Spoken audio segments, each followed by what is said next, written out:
All right, well, welcome finally. Welcome to Parapsychology Foundation Presents Book Expo November 2016. Today's Saturday the 12th. We have live sessions all day today till 5:30. The first thing that I want to do is tell you about our speakers today. Titus Rivas has published a variety of books and articles on paranormal phenomena. He's the co-founder of the Anastasia Foundation, which focuses on evidence for the survival of bodily death, reincarnation, and spiritual evolution. I'm sorry, I misspelled that.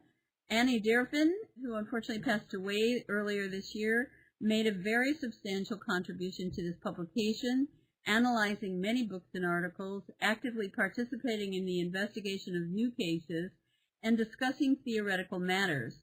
Rivas and Smit wish to stress that the book and its extended version would not have been possible without her. And Rudolf Smit is the current editor of the Dutch quarterly, and I know I'm going to ruin this, Terugkeer, exactly. Oh, thank you. The periodical of the Dutch Network for Near-Death Experiences. And you'll notice that I retrieved these photos from the International Association of Near-Death Studies page, which funded the translation of this very, very important book for all of us, so we should be very grateful to them. And now about the book, The Self Does Not Die, Verified Paranormal Phenomena from Near-Death Experiences. The Self Does Not Die is a trailblazing effort to present the most confirmed cases of consciousness beyond death ever compiled.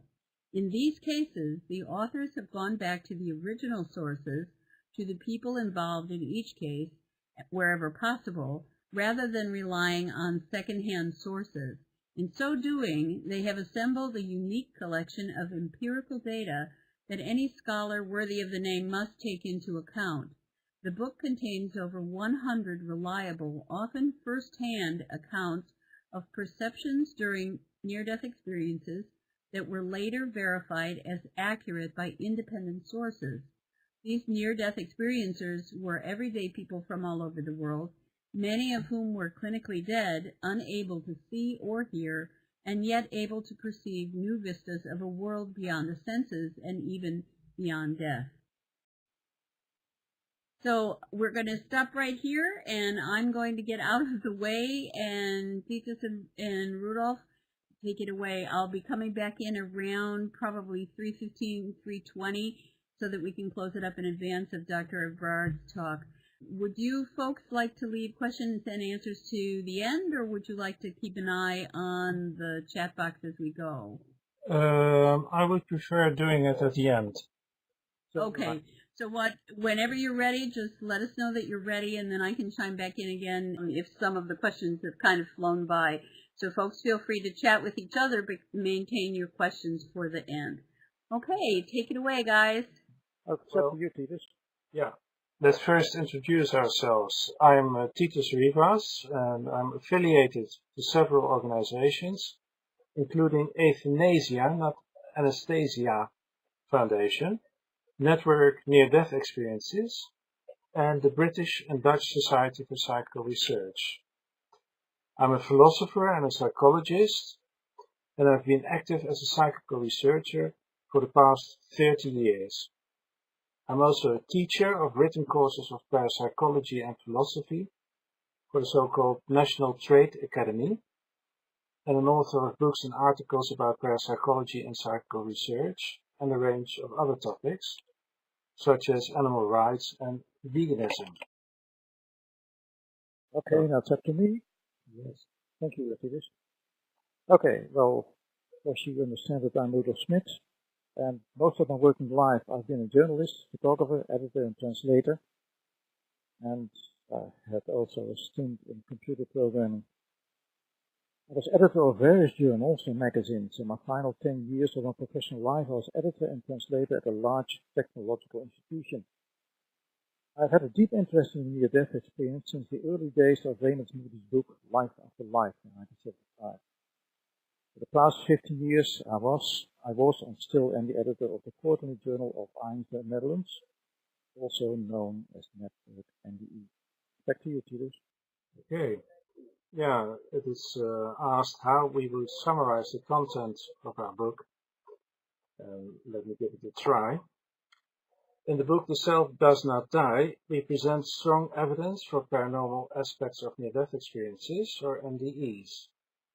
By this, we mean evidence from serious studies of spontaneous cases in which there is at least one other person, beside the person having the NDE or NDEer, who confirms those aspects. We hold that such cases should be considered real, scholarly evidence rather than useless, unreliable anecdotes. We are not impressed by skeptical claims that case studies are never reliable enough to count as real evidence. In that sense, we belong to the old tradition of psychical researchers such as F.W.H. Myers from the UK, Ernesto Bolzano from Italy, or Camille Flammarion from France. We agree with Mary Rose Barrington, Ellen Gold, Erlendur Haraldsson, the late Ian Stevenson, and others, that case studies can be sound and important in a fully scientific way, and may yield crucial information about human nature that often cannot be found in experimental studies. So, we definitely do not accept the unfounded idea that case studies would only prepare scientists for the real deal, namely experimental work. Instead, we regard the data of case studies as scholarly evidence. Just like Ian Stevenson, we think that it is very negative if parapsychology overemphasizes the importance of experiments at the expense of case studies, and think that these methods, as well as the survey method, should be seen as complementary. It is a sign of bad science if case studies are being ignored as not really scientific, or as inherently too unreliable to be taken seriously. So in this sense, we firmly belong to what might be called the Stevensonian tradition. Back to you, Rudolf. Right. Of course, this does not mean that we look down upon experimentation. Far from it. For instance, we sincerely value the efforts of some PARNAS-aware study. However, we most certainly do not agree that if it so happens that the aware study fails to bring the controlled research their researchers are aiming at, this would make case studies worthless. In our view, it is really irresponsible to claim there is no scholarly evidence for paranormal aspects of NDEs just because there would be no experimental or controlled evidence. Evidence in the scholarly sense simply is not synonymous with experimental evidence. Now, what have we found? Back to you, Titus. We found 104 externally corroborated cases of this type in the available literature and in our own empirical research. We have presented these cases in 9 separate chapters, each of which is devoted to specific corroborated paranormal phenomena. There are chapters on different types of clairvoyance, telepathy, anomalous consciousness during cardiac arrest, after-death communications with known and unknown but identifiable deceased persons, paranormal manifestations of the patient during the NDE, and miraculous healings. There is also a chapter on cases of paranormal abilities triggered by an NDE, including psychokinesis. In chapter 10, we address the question what theories match our findings. Among other things, we conclude that there is a non-physical personal psyche which survives death, with all of its parapsychological and psychological characteristics. We reject objections from materialists and other scholars who believe in extinction after death, and tackle the main arguments from authors who think that our findings can be explained equally well by some type of retrocognitive or precognitive ESP. In the process, we combine empirical theorizing with rational argumentation from a philosophy of mind. Back to you, Rudolf. Right. Okay.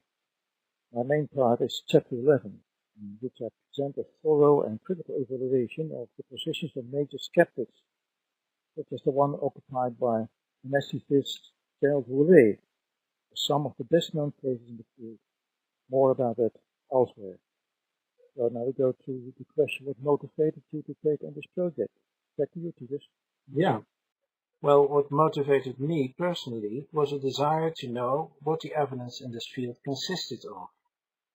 The debate surrounding paranormal aspects usually concentrated on a handful of externally corroborated cases, whereas we hope to find many more cases. In the process, we were generally stricter than Jeffrey and Jody Long with their interesting website, because they do not require their respondents to supply external corroboration given by a third party. We would not want to claim, though, that their findings do not constitute evidence, but we simply concentrated on the strongest cases around, which were verified or corroborated by someone other than the patient having the NDE. That is why we speak of the core of cases. The translation of our book was very important because, in principle, an English version could reach many thousands of readers more. Back to you, Rudolf. Right, it was about the English version. Well, as for me, I was motivated not only by the fact that this phenomenon is immensely interesting, but also because, as it appeared, I had an NDE myself when I was a little boy of 6 years of age. It happened during a tonsillectomy, which turned out to be a very nasty event, and I forgot all about it. Later on I discovered that it indeed happened. So I know that the NDE is a real thing. Then I cannot stand the know-all to simply dismiss the NDE as a stupid hallucination.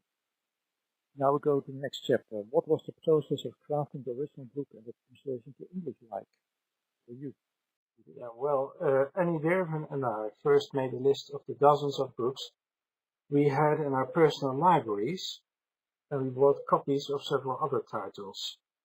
We also made an inventory of all articles that seemed relevant, such as the epoch-making articles by Ian Stevenson, Bruce Grayson, and Emily Williams Kelly, formerly known as Emily Williams Cook. We also added various cases we had investigated ourselves, such as the case of the man with the dentures, the case of Al Sullivan, and the case of Pam Reynolds. When we had decided what sources deserved our attention, we read and evaluated everything, and made a selection of cases that were specific and strong enough to be included in a book. All this took us several years of preparation. Although it wasn't a full-time job, it really took quite some time. It turned out that a publisher who had already published another book of ours about psychical research was willing to publish this new book under the title Wat een stervend brein niet kan, which translates as What a Dying Brain Can't Do. While preparing our work, we consulted many experts such as Pim van Lommel on various recent issues, both empirical and theoretical, and included our conclusions in our book. After the publication of our Dutch original in 2013, it turned out that Robert and Suzanne Mays were very interested in the topic of our book, and they suggested that it should be available to a wider audience. After some negotiations, we formed a very fruitful team, including Jan Holden as our main editor, Robert and Suzanne, and Wanda Boki, a very capable American translator with Dutch ancestors. The project of the translation took quite some time, also because our team found more than 20 new cases that were good enough to be included in the English edition. Also, some of the argumentation in Chapter 10 was reorganized to make it even more understandable than it already was, and we also added a few new considerations. Our whole team worked very hard on this book, and every member deserves a lot of credit for that. All in all, The Self Does Not Die really is an English translation of the Dutch original, on which our Dutch publisher Jitske Kingma really had done a very good job, but it is an extended and updated version. Rudolf will tell you now how we went about chapter 11. Back to you, Rudolf. Okay, thank you. Yes, and while Titus and the others were doing this preparatory work, of course I was aware, it was Titus who came up with the idea of my writing a thorough essays on the downright outlandish arguments that were brought forward by certain skeptics against the near-death experience. Let us call them the nothing but arguments. Well, number one, nothing but the final convulsions of a dying or sick brain. As one notorious Dutch critic said it, and the ears have a loose screw in their head. Number two, nothing but a phenomenon caused by a lack of oxygen in the brain. Number three, nothing but a prank by narcissistic people who hanker for attention. And of course, so it can go on. These arguments have no ground whatsoever, as our book proves abundantly. But basically, it all boils down to the simplistic idea, cannot be, therefore it isn't. In this chapter 11, I make it clear how wrong the critics were or still are. But I particularly focus on the opinions of the most vocal critic of NDEs, i.e. the Dutch anesthetist, Dr. Gerald Roulet.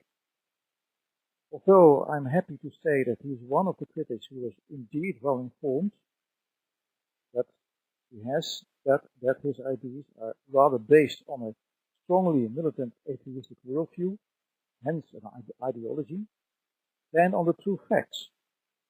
Here I can refer to the famous Pam Ringel's case, that is the famous singer-songwriter, who had a big and potential lethal aneurysm at the bottom of the skull, which was removed during an hours-long operation, where her body was cooled down to about 65 degrees Fahrenheit, and that made the heart stop.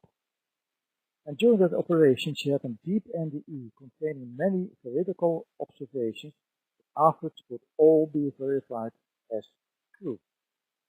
Both the neurosurgeons, Drs. Robert Spessler and Carl Green, clearly testified that in principle such observations would have been impossible, since she was under very deep anesthesia. Yet it happened, and they have no explanation for it. But do not dismiss it, and that is very important. But there is Dr. Roulet, who was never ever there at that operation, but simply dismisses the testimonies by the aforementioned neurosurgeons who were there and did all the hard work. His reasoning, patient renals experience anesthesia awareness, hence as conscious. As we have been able to ascertain, there was absolutely no proof of that. So there is no proof whatsoever for Roulet's claims, but for him, these claims are gospel. And that is what happens all the time when skeptics try to explain away the NDE. In general, and the more evidential NDEs in particular, ignoring the evidence they don't like, making a mountain out of a molehill when it comes to details they do like and that apparently prove their ideas.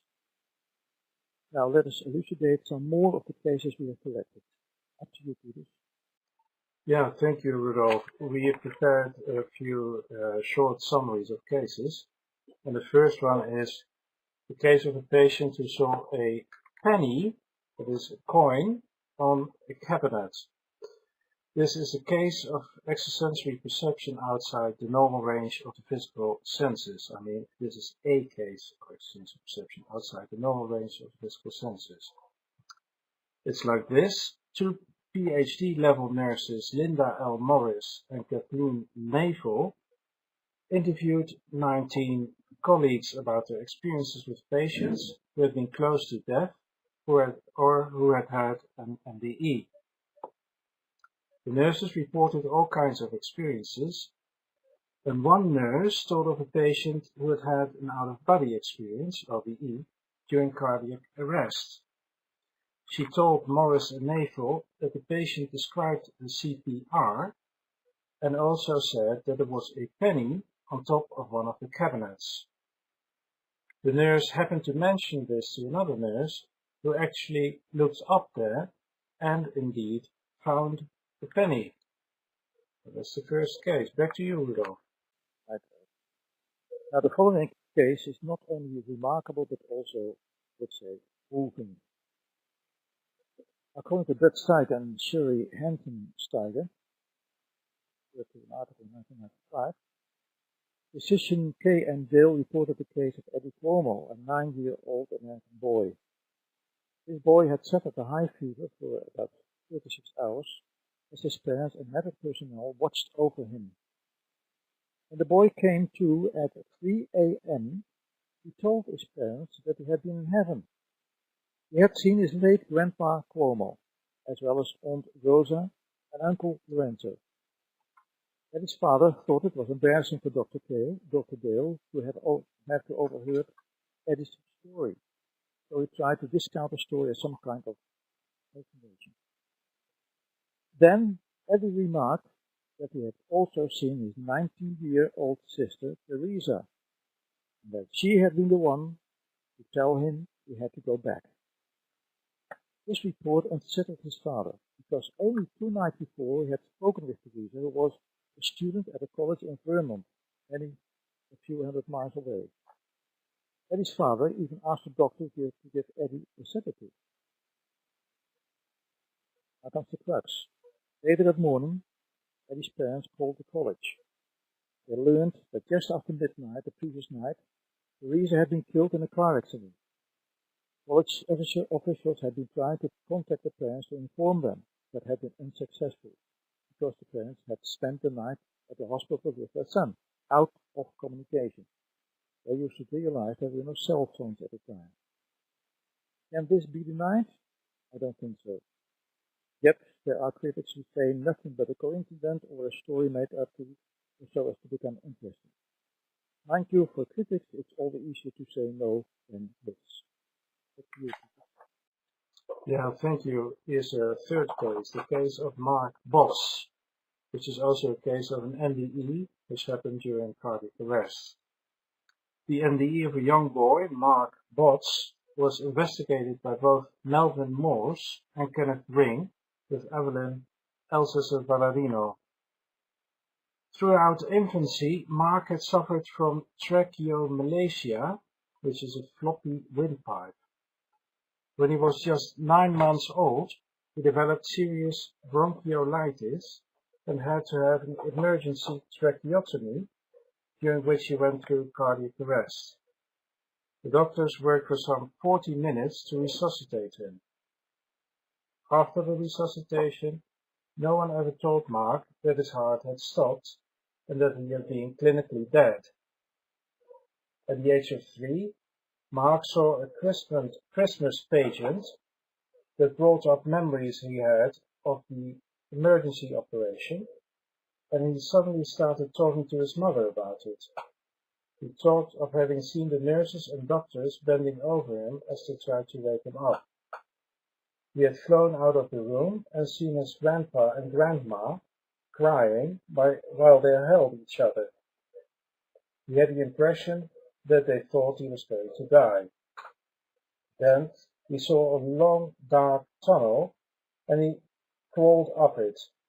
At the end of it, he saw a bright light toward which he kept moving. Finally, he found a brightly lit place where he ran around in fields with God. After that, God asked him if he wanted to go back home. Mark said no, but God told him that he would be allowed to come back to see him some other day. Mark's extrasensory impressions of specific events corresponded with the facts, which is the most important aspect, of course. Back to you, Rudolf. Right. We're talking about Tom Alderheider's patients and a case that involved telepathy during clinical death. This is another case reported by Sam Parnia in his latest book, Erasing Death. It concerned a patient of someone who is now a leader in the area of resuscitation technique research, Dr. Tom Alderheider. The patient was the first whom Alderheider resuscitated when he was a brand new doctor. The patient had a cardiac arrest. Alderheider felt that he had been given a great responsibility because he was on his own. He thought, how could you, and then he means the more experienced doctors, do this to me? So, how could you do this to me? After I had tried to resuscitate the patient, but the man would just have another attack. It went on like this from about 5 a.m. until 1 p.m. At about that time, hospital staff came to bring the patient his lunch. Considering the patient was unconscious and Alpha Hyder was famished, the doctor decided to eat the patient's lunch. Finally, many hours later, the patient's condition did stabilize. About 30 days after the day before the patient was to be discharged, he addressed Alpha Hyder. He told the doctor that he had had an NDE. At the end of his story, he said, "You know, I thought it was awfully funny. Here I was dying in front of you, and you were thinking to yourself, how could you do this to me? And then you ate my lunch." He sent Alpha Hyder an email that he answered in September 2013. The doctor confirmed the accuracy of Parnia's presentation and revealed that the patient's observation had in fact been far more extensive.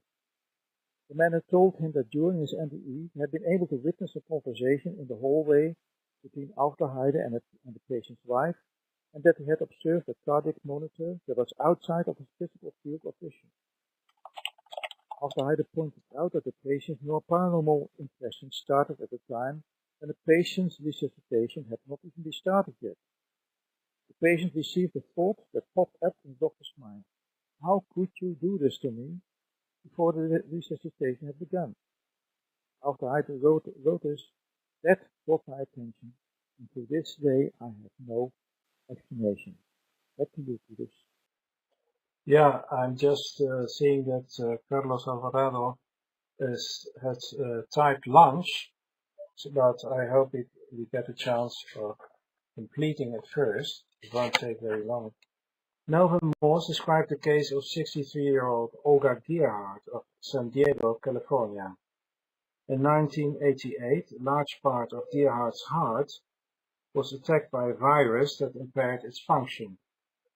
Consequently, her name was placed on a heart transplant list, and at the beginning of 1989, a suitable heart became available.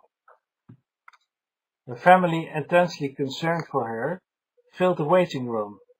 However, one important person was missing.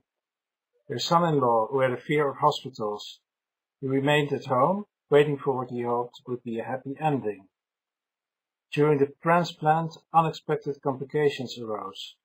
At 2:15 a.m., the transplanted heart suddenly stopped beating altogether. Gerhardt was clinically dead for quite some time, and it took hours of resuscitation to get her new heart going steadily again.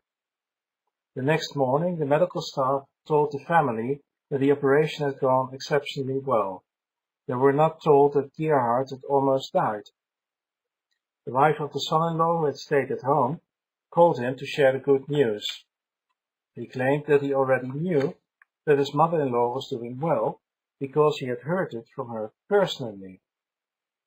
At 2:15 a.m. the previous night, he had witnessed the apparition of his mother-in-law standing at the foot of his bed. At first, he had thought the operation simply had not taken place, and he had asked how she was. She had said, "I'm fine, I'm going to be all right. There's nothing for any of you to worry about." After that, she had disappeared as suddenly as she had appeared.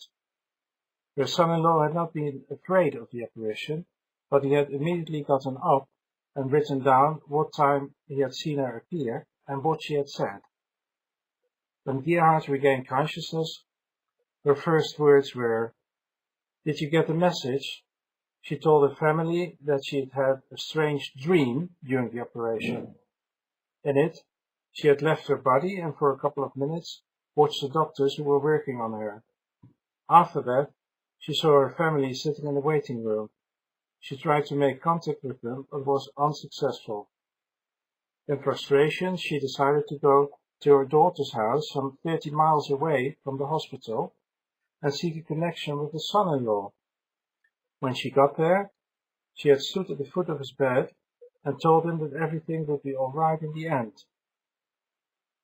Dr. Morse and his writing assistant, Paul Perry, interviewed a number of Gerhard's family members, and they came to the conclusion that their stories were completely consistent with each other without any discrepancies. They concluded the experiences were explicable only by an actual out-of-body state plus an actual appearance. And before we return to Rudolf, sorry, Carlos, for the misunderstanding. We were, of course, referring to lunch within the case. Back to you, Rudolf. Right. The next one is very interesting. Well, of course, all the cases that are interested, but this one has a very special thing. It's a case of Howard. And that one was collected by Lauren Belch, an ICU doctor. And it happened in Appleton hospital in Appleton, Wisconsin. And she was treating a chronic alcoholic who had cardiac arrest, a patient she called Howard, and with near death in the ICU. She administered magnesium to him, but he also needed to be defibrillated. Only after 4 attempts did he once again show a normal heart rhythm, even though he still had no pulse. Apparently a portion of his intestines had been removed 2 days earlier because, as a result of his alcoholism, the blood vessels had become diseased and obstructed. The operation had been successful. Afterwards he began having withdrawal symptoms. Following resuscitation, he was placed on a ventilator, and it was not until 5 days later that he was sufficiently recovered to begin to be weaned off of it. Once the patient was off artificial ventilation and able to talk, he described who had been present at his resuscitation, what they had worn, and what they had said.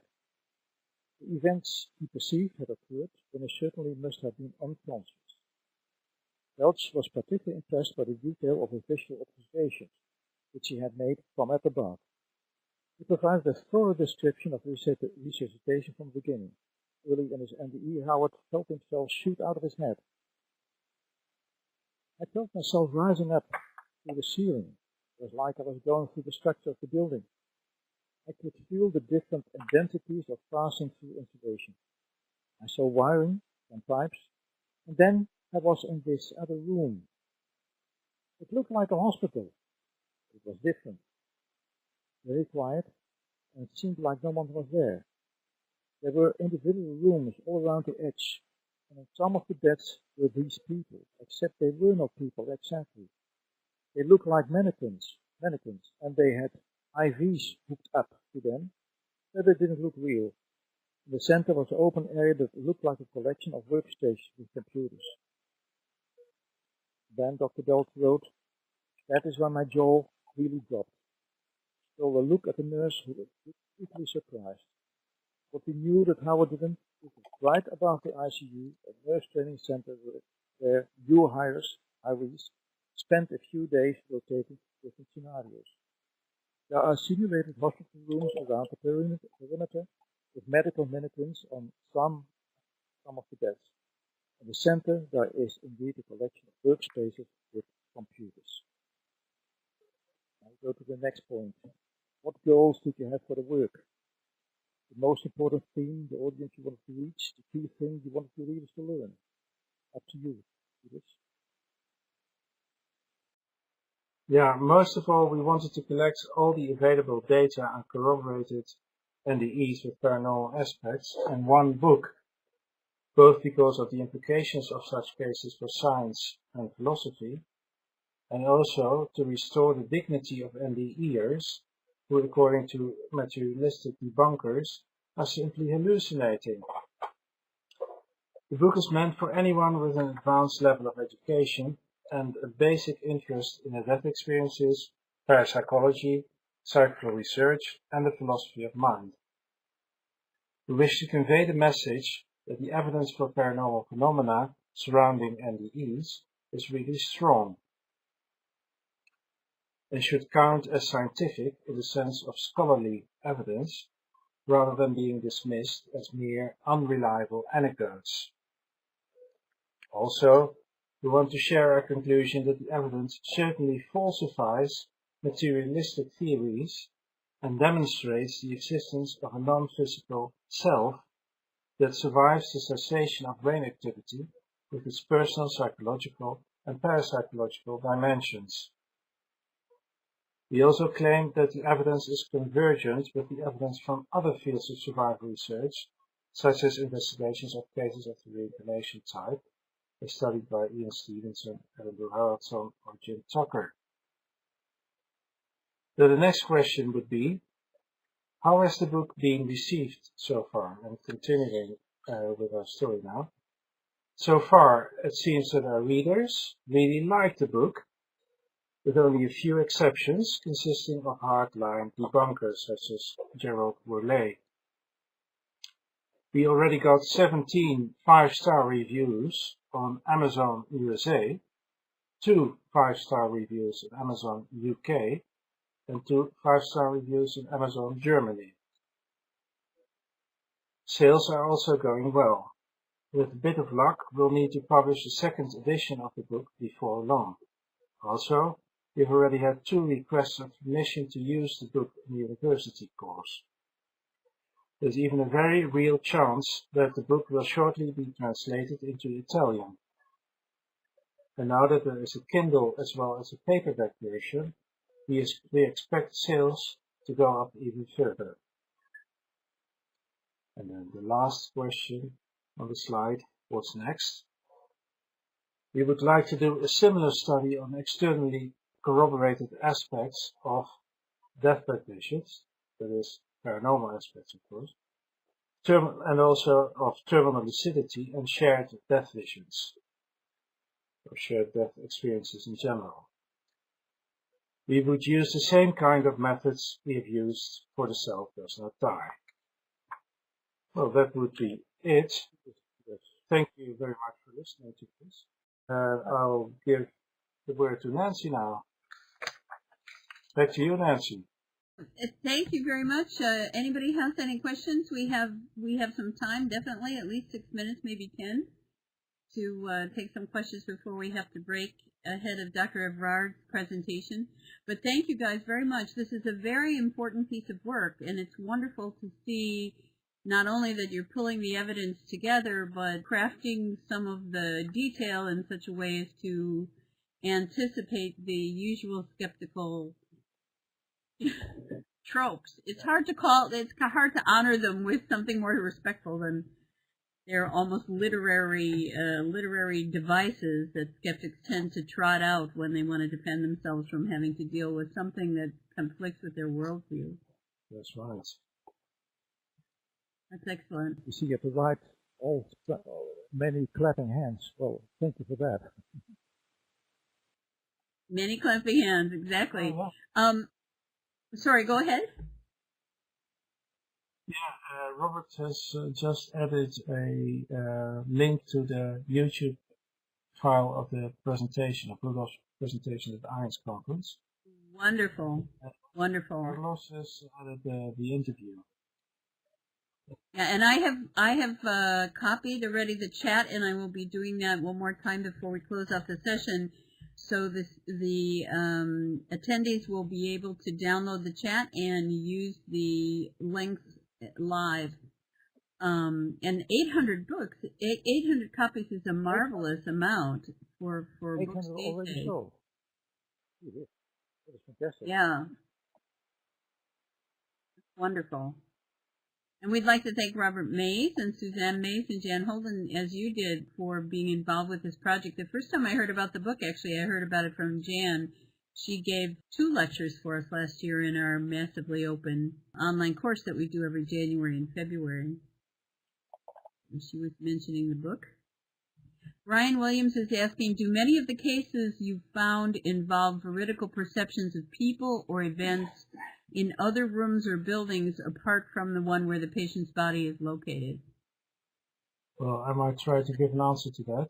We've devoted a whole chapter to this question, to cases with perceptions outside the range of the normal physical senses, assuming that those senses would be working. and they are of special interest because in such cases it is completely certain that they can't be explained by remaining activity either in the senses or in the brain. So in that sense, it must be paranormal. It must be really extrasensory perception. And so far we have found a few. Let me take a look how many they are. Not very many, to be honest. Just a moment, please. Anyway, we agree that such cases are very important, of course. Very, very. Wonderful. I'm counting them right now, and I see that there are 18 such cases, meaning among those 18 cases there are also cases which do occur in the same room, but outside the range of the physical senses. But most of them, if I'm not mistaken, do involve location outside the room where the patient is lying. Yeah, those are very good, and it's very good to see strong cases too that have been well investigated. I was listening this morning actually to a podcast that Dean Radin did with Bruce Grayson about cases and the Parnius study, which was just starting at the point that he talked to Bruce. And he was talking about the different levels of evidence that you get in some of the reports, and not all researchers go in any kind of depth, really. They pull things together, or they use a different method to decide whether something is an NDE or not. So this is a really important thing that you've done here. Okay. Yeah, and we're just delighted. It's in English for those of us who don't read Dutch. Although every time you speak, I think I should learn it because there's so much that's kind of in common. You can kind of hear some of the cognates when you're talking. Any more questions, anybody? I think Carlos, do you have anything? You did a very good presentation for us, so we've gotten a lot of information, and it's sitting on my Kindle waiting for me, so I'm looking forward to going through it. I'm delighted to hear it's being used for the classroom as well.